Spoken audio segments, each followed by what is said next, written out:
Order, order. We now move on to the fourth debate of today. I call Simon Danchik to move the motion. I beg to move that this House has considered the current situation in Bangladesh, and let me say it's a pleasure to serve under your chairmanship, Mr Meal. And let me also say thank you to the Minister for attending what I consider to be a very important debate. Let me briefly set out why we are having this debate and explain what I hope to cover in the time available. The current situation in Bangladesh, whilst having some relationship to the war for independence in 1971, is also very much the result of the seriously flawed general election on the 5th of January 2014.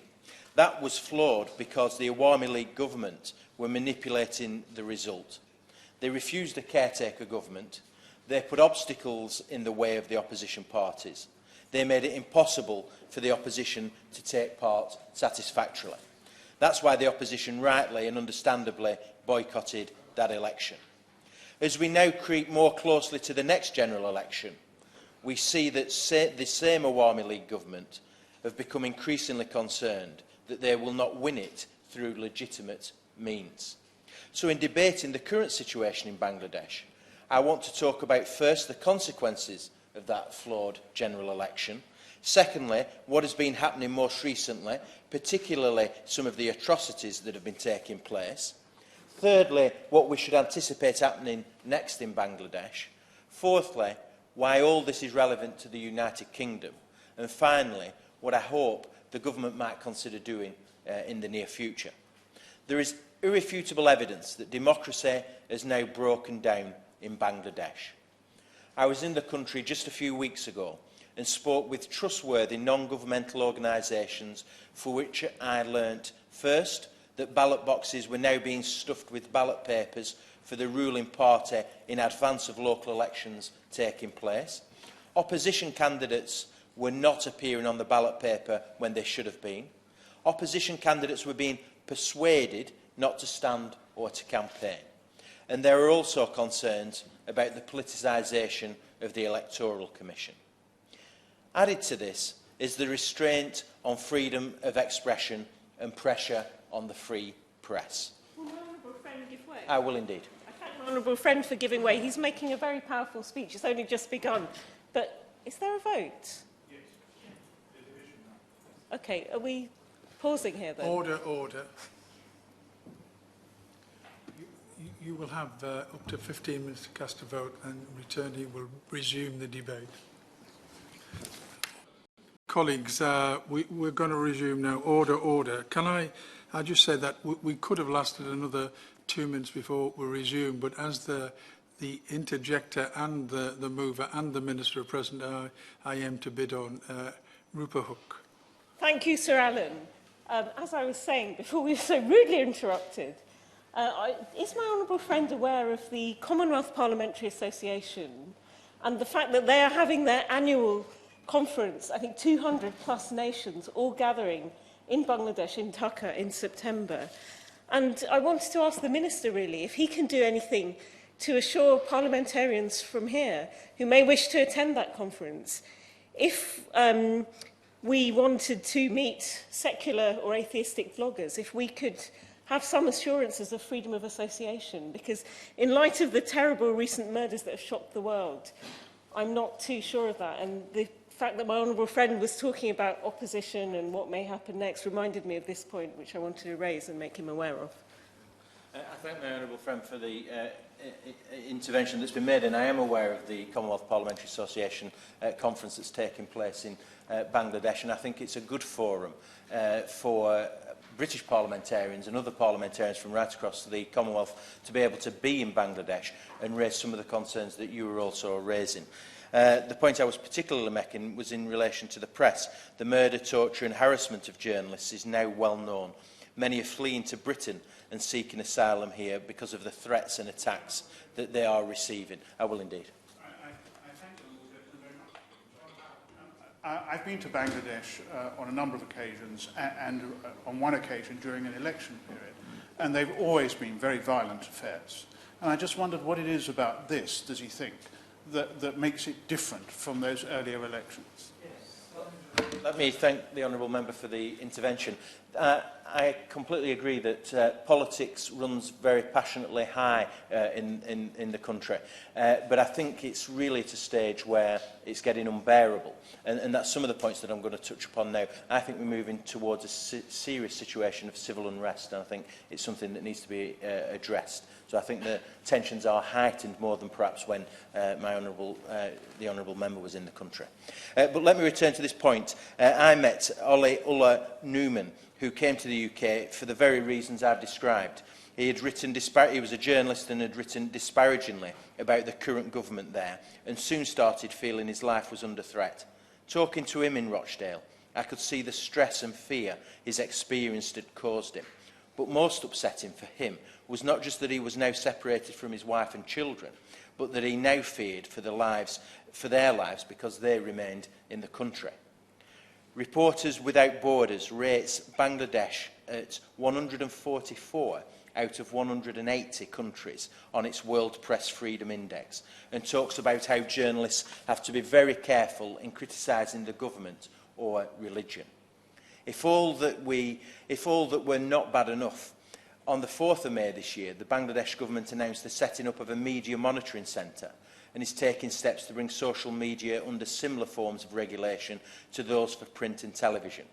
Indeed, a draft Digital Security Act provides for the sentencing to life imprisonment of anybody spreading negative propaganda about the 1971 War of Independence, or indeed about Sheikh Hasina, the Prime Minister's father. The Act also provides for sentencing anybody who deliberately defames someone or hurts their religious sentiment via digital media to 2 years in prison, replicating existing provisions in law. There is also another draft law, the Liberation War Denial Crimes Act, which provides similar provisions. All this is restricting a free press and attempting to quash any criticism of the government. In addition to that, we are now seeing attacks on secular bloggers. In 2015, 4 were murdered. A gentleman called Roy in February, Raman Babu in March, Bijoy Das in May, and Chakrabarti in August. Whilst Al-Qaeda take responsibility for some of the attacks, there is also a group called Ansarullah Bangla Team, who also take some responsibility and have published a hit list, including UK-based bloggers. This year, on the 6th of April, a law student and blogger was murdered by an Al-Qaeda-linked group. The Awami League Home Office Minister's response was simply to tell bloggers to be careful about what they wrote about. On the 23rd of April, a university professor was hacked to death and Daesh claimed responsibility.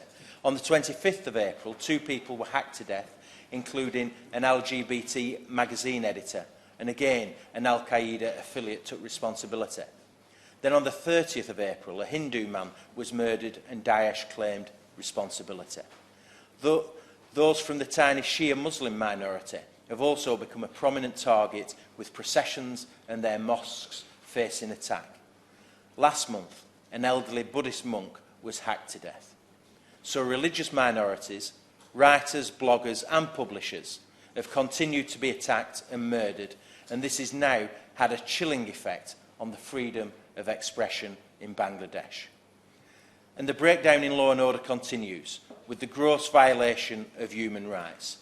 Amnesty International regularly reports on what they call enforced disappearances, and they clearly hold the security forces responsible.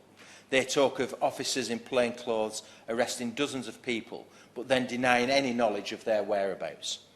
A survey of national newspapers conducted by the human rights organisation Ain-sh Kendra indicated the enforced disappearance of at least 43 individuals, including 2 women, between January and September 2015. Of the 43, 6 were later found dead, 4 were released after their abduction, and 5 were found in police custody. The fate and whereabouts of the other 28 was unknown.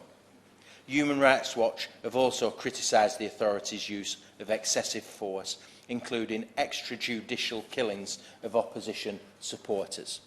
The Rapid Action Battalion are particularly singled out as being involved in these extrajudicial killings and disappearances. There are now mass arrests taking place, with experts stating these are not so much aimed at Islamic extremists or terrorists, but more at political opponents. If all this were not bad enough, the justice system is seen as biased and being used to silence the government's political opponents, not least through what is called the International Crimes Tribunal.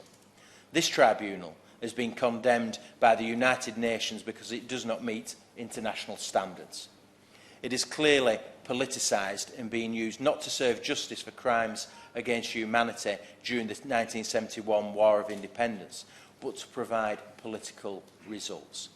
This is perhaps best illustrated by the fact that both Jamaat Islami and Bangladesh National Party leaders have faced a death penalty following flawed trials at the tribunal.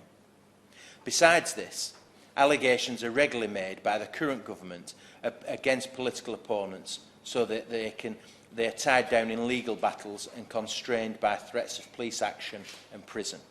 As we steadily move towards the next general election in Bangladesh, the government there appear to be applying more allegations, particularly to those political opponents who are particularly popular. So attempts are being made to use the judicial process to thwart the electoral chances of opponents such as Mr Tariq Rahman and Khaled Azir. It is as though the Awami League are trying to choose their political opponents for the next general election. Indeed, this next general election could well be more corrupt and fraudulent than the last one. So we are observing Bangladesh collapsing into chaos, and a consequence of this is that we are also seeing a rise in Islamist extremism. I would argue that the erosion of civic space, the demolition of democracy, the reduction in human rights are all causing a void to appear which is being filled by fundamentalists. Unhelpfully, the Bangladesh government often denies that Daesh has a presence in the country and has criticised foreign intelligence agencies and independent commentators that have suggested otherwise. This head-in-the-sand mentality helps nobody. But neither does the mentality of the Bangladesh High Commissioner to Britain, who recently went on the BBC Radio 4 Today programme and claimed, to the astonishment and disbelief of the presenter and audience, that some of these extremist murders are actually being committed by the Bangladesh National Party. This can only be bettered by the Bangladesh Home Office Minister, who recently blamed Israel for some of the attacks. Let me be clear, it helps nobody to deny there is a problem with extremism in Bangladesh, but it is actually deeply corrosive and haunting to play party politics with Islamist terrorism, as the High Commissioner did. Britain and Bangladesh have very strong ties. We trade very heavily between our countries. We rely heavily on the garment industry. We have the largest Bangladesh diaspora in Europe. We enjoy the cultural experience that Bangladeshis bring to Britain. Indeed, we rely heavily on Bangladeshi chefs to cook our national dish, chicken tikka masala. And Bangladesh relies on aid from Britain too. Bangladesh relies on the remittances that are still being sent home. And we share space and understanding within that great institution, the Commonwealth. But I have grave concerns for the people of Bangladesh. The problems seem to be escalating. Human rights abuses are dramatically increasing. State violence is becoming extreme. And I am worried that the country is steadily slipping towards civil unrest and potentially civil war. That is why, in my final comments, I would like to suggest further action from our government and also ask the Minister what more he thinks can be done. Let me say I accept that the Foreign Office have recently designated Bangladesh a human rights priority country, but I still think more pressure needs to be applied. What more can the British government do to press Sheikh Hasina's regime to start holding free and fair elections and move towards a free and fair general election? Does the government believe that some of our aid budget to Bangladesh is going into institutions, such as the Electoral Commission, which are clearly politicised and favour one party over another? If this is the case, what should be done about it? Does the Minister have any concerns that weapons or equipment from the UK may be used by the security forces to suppress political activists, restrain political liberty and reduce freedom of expression? And finally, does the Minister not think it now appropriate to consider sanctions against Bangladesh, perhaps and at least refusal of entry to the UK of those in that country who are clearly responsible for some of the abuses that we are discussing? let me finish by saying that I know there will always remain a very strong bond between Britain and Bangladesh. Indeed, our countries, our relationship allows us to be critical friends, though I think the time has now come for the British government to be a little more critical and a little less friendly to the current Bangladesh regime. Thank you. Mr. Mayor. The question is that this House has considered the current situation in Bangladesh. I'm going to call other members who wish to participate, but I'm just going to indicate them to the fact that we've got about 3 to 4 minutes before we move over to the Minister, who will give his response to the mover, and then the mover to wind up with the debate. So if more than one member is standing, I'm just indicating to them, if they're to be fair, there's limited time for each of them to make a representation. Rupa Hook? To intervene. Stand. Sir Alan, it was my intention to simply make an intervention on the case of the bloggers and the fact that it is the Commonwealth Charter, which the CPA abides by, that ensures the fundamental freedom of association. So I was particularly interested to know from the Minister if representations are being made from HM government to the government in Bangladesh to ensure that right, that fundamental right, come September when the conference takes place. But I mean, seeing as you've given me the floor, my honourable friend mentioned some comments about the Bangladeshi diaspora, which I'd like to echo. I'm one of 3 members of Parliament in this House of Bangladeshi origins, and it's a rather depressing portrait painted by my honourable friend, the member for Rochdale. I believe it was George Harrison who did a song called Bangladesh, What a Terrible Mess. And I think some of the sentiments that my honourable friends have expressed seem to give weight to this opinion, although it was only expressed in popular song. It is a country that has been wanting on many fronts of democracy, human rights, freedom of association, as we've said. So I'm looking forward to hearing the Minister's speech. Of course, the member is a senior politician in this place, and she knows the rules of debate in this place, where German debates and Westminster Hall debates are timed, and they're strict timetables. And of course, the mover of the motion is the indicator, and his indication is that he wants the Minister to reply to the questions he's posed. And it's interim to that, and then if any time is left, to grant it to other members. I think we've got to move on, because we're approaching the witching hour when the Minister has to be called. Minister. Thank you, Sir Alan, very much indeed. I congratulate the Honourable Member for Rochdale on securing this important debate, and I commend the commitment he has shown consistently to Bangladesh, both as a member of the All-Party Parliamentary Group and as an MP representing British nationals of Bangladeshi heritage. I also thank other honourable members who have made an intervention, and as the Minister for Bangladesh, the Minister for Bilateral Relations with Bangladesh, and as the Minister for the Commonwealth, I will try to address as many of the points as I can in the time available to me. The relationship between the UK and Bangladesh is strong, as the Honourable Gentleman said. That relationship is enhanced, and British society as a whole is enriched by the diaspora community. As a close friend of Bangladesh and fellow members of the Commonwealth, we care deeply about what happens there, both now and in the future.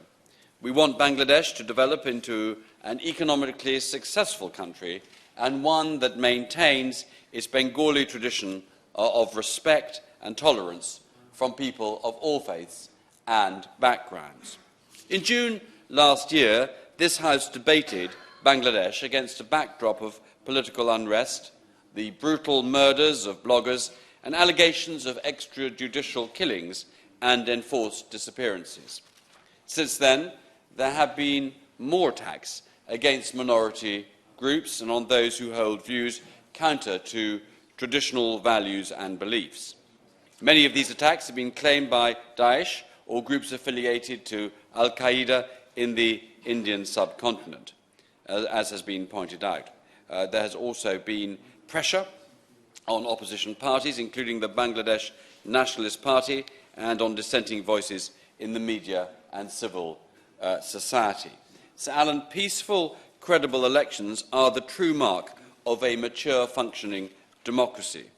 All political parties share a responsibility for delivering this, and the United Kingdom will continue to engage constructively with all parties in Bangladesh and with international partners to work towards this end.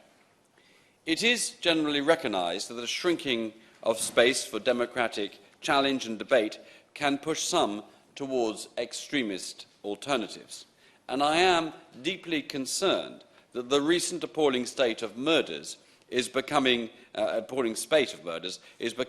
an all too common occurrence.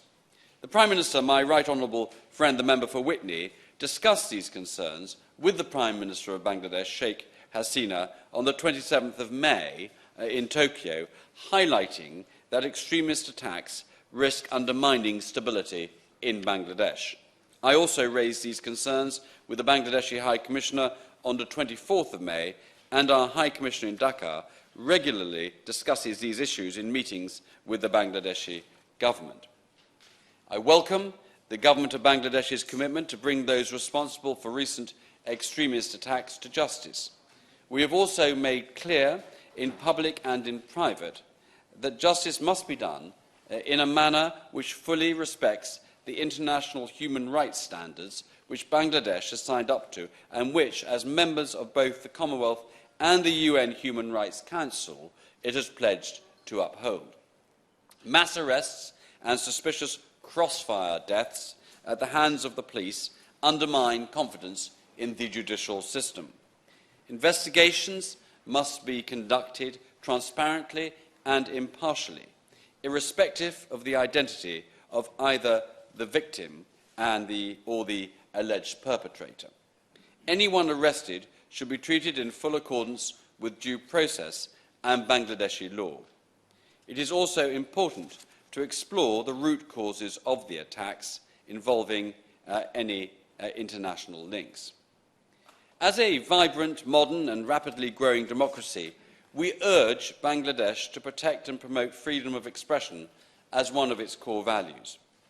Prime Minister Hasina has repeatedly extolled the secular, tolerant nature of Bangladesh. Her government must be unequivocal in protecting the rights of all citizens, including those who express different views or lead different lifestyles. The victims themselves should not be blamed. As recent events in the United Kingdom, France, the US and elsewhere sadly show, Bangladesh is not alone in having to face the scourge of extremist violence. All countries must stand together to combat extremism and terrorism. This is not a challenge to be faced in isolation. We can and will do more to engage with the government of Bangladesh on areas of shared concern. These will include counter-terrorism, counter-extremism and the promotion of human rights for all. At the same time, our development programme, still one of our largest, continues to address some of the root causes such as poverty and economic marginalisation. To conclude, the threat of terrorism and extremism is one that affects us all.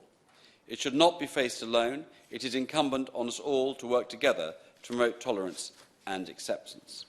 The protection of human rights is a core value of the UK and the Commonwealth.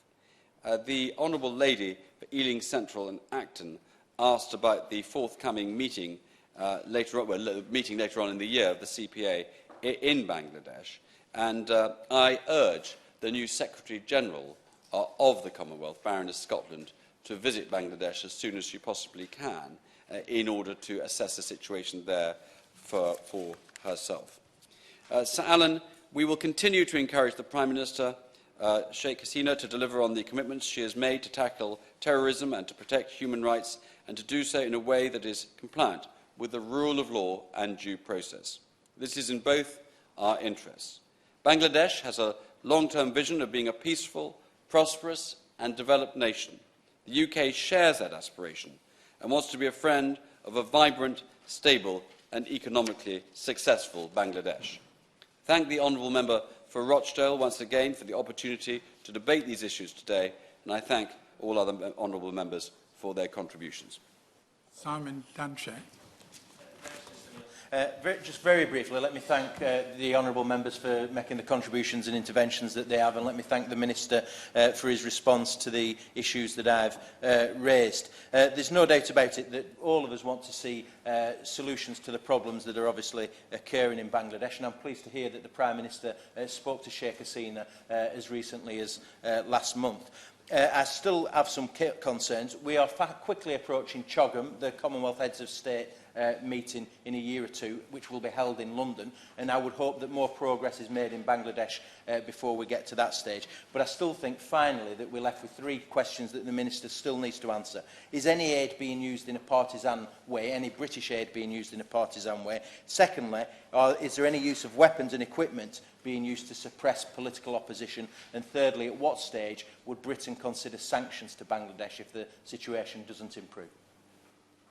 Thank you. Can I just suggest to the honourable member that in the course of his deliberations, when he goes over Hansard tomorrow, he might actually take the view expressed by Ms Hook and contact the CPA and warn them that this matter came up in the course of the debate, your debate, and ask them to make sure that all precautions are made in the event of the conference taking place.